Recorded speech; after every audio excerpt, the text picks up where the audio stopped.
In this video, I'm going to tell you exactly how you can do it.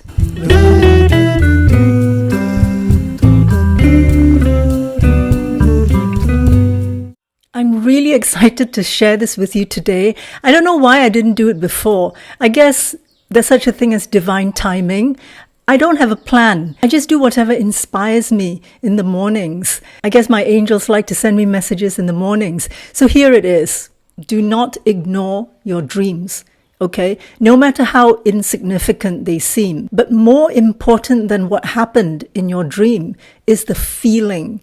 It is difficult to remember your dreams, to remember the events of the dream. So what I'm suggesting that you do is not to try to remember events of the dream. Don't remember what happened, but remember how it made you feel, okay? If it made you feel, let's say, angry, then break it down. What does that anger mean to you? Is it about injustice? Are you angry at someone else, or are you angry at yourself? If the dream made you feel sad, then break it down further. What does that sadness mean? Does it stem from betrayal? Does it stem from abandonment? Does it stem from grief? You know, a lot of us, just to sidetrack a bit, a lot of us are not aware that we may be going through grief.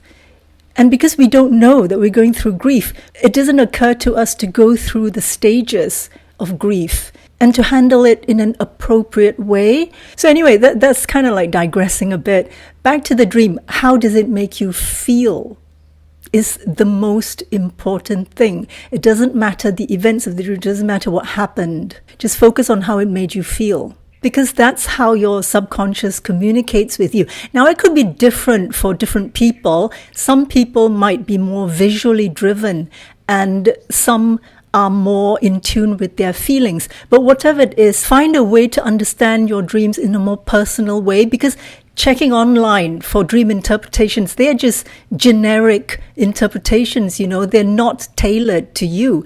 You are the only one who knows exactly what your subconscious is trying to tell you. So when you focus on the feeling, how it leaves you feeling, and you break it down further, then you will identify the source of these feelings. You will identify certain issues that have been eluding you in your conscious mind. For most of my life, I've had 3 very significant recurring nightmares. One of them I talked about in my previous video. I'll leave a link here. The other significant nightmare is one that has a lot of different scenarios, but they all lead to the same feeling. It's a feeling of deep, profound sorrow. And for the longest time, I didn't know why I woke up feeling so sad. You see, here's the thing. It always puzzled me, because this sadness, this profound sorrow was completely disproportionate to the events of my dreams. So it left me baffled for a very long time as to why I was so very sad. And one day it occurred to me that this profound sorrow was actually generational pain. You know, the generations through the years, through thousands of years, like a tumbleweed just gathering garbage throughout the years, you know, and ended up with us, the scapegoats. We are the cross bearers of family pain, of generational pain and sins through the generations. I don't want to sound dramatic, but more and more I feel that that is true. Otherwise, why would I feel such profound sorrow, which really puzzled me for most of my life? Yes, there were things that happened to me. But you see, I want us to realize that at some point we have to stop blaming members of our immediate family, because they're just the puppets of this generational curse. You know, they're acting through their factory settings. They were just carrying out what was most comfortable to them, like little robots. And these people who have not awakened, who are carrying out what they're supposed to do, like good little minions, there are benefits. Yes, they're doing it partly because there are benefits.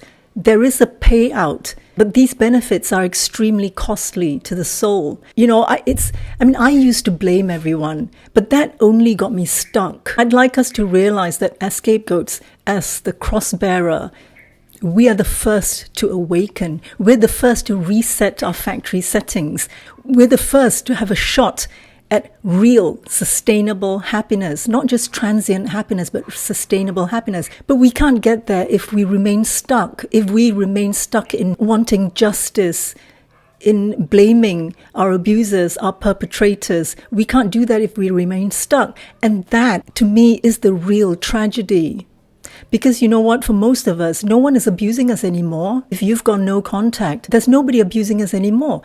It's us abusing ourselves. There was a time when I realized that I was the only one abusing myself, carrying out the abuser's instructions, when there was no one there to do it to me.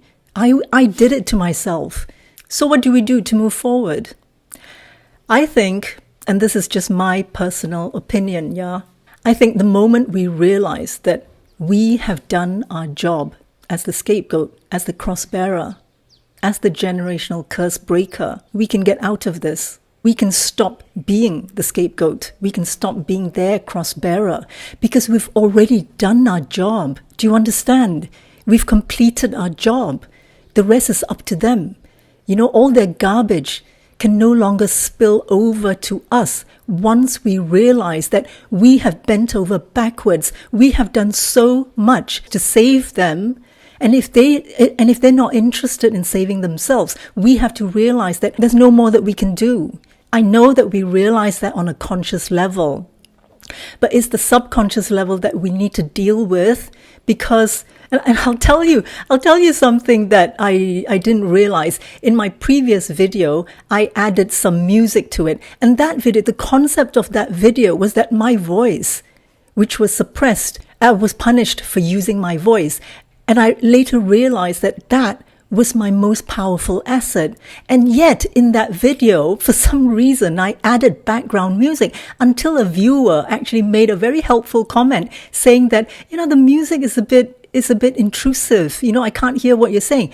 And then I realized that I still had some self-doubt. I was still self-sabotaging because I was still hiding behind the background music. So this is why we need to remind ourselves, so every morning, as soon as you wake up, remind yourself, you are no longer the scapegoat. That is no longer your job.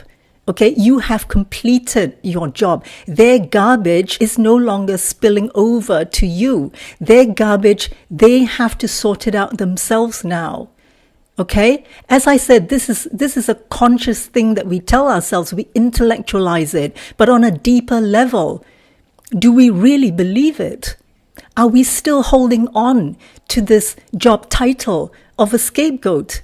Another really funny realization was that one day I said to my boss, why don't you put scapegoat as my job title? And at that point I thought I was being funny.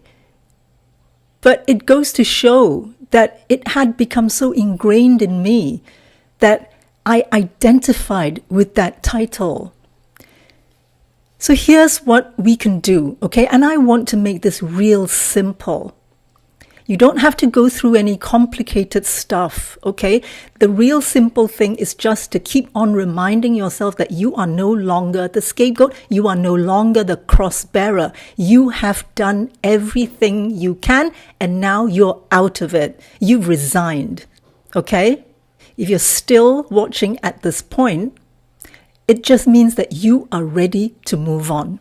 Many people are not ready to move on. Many people want to be stuck because it gives them an identity. It gives their ego a sense of self.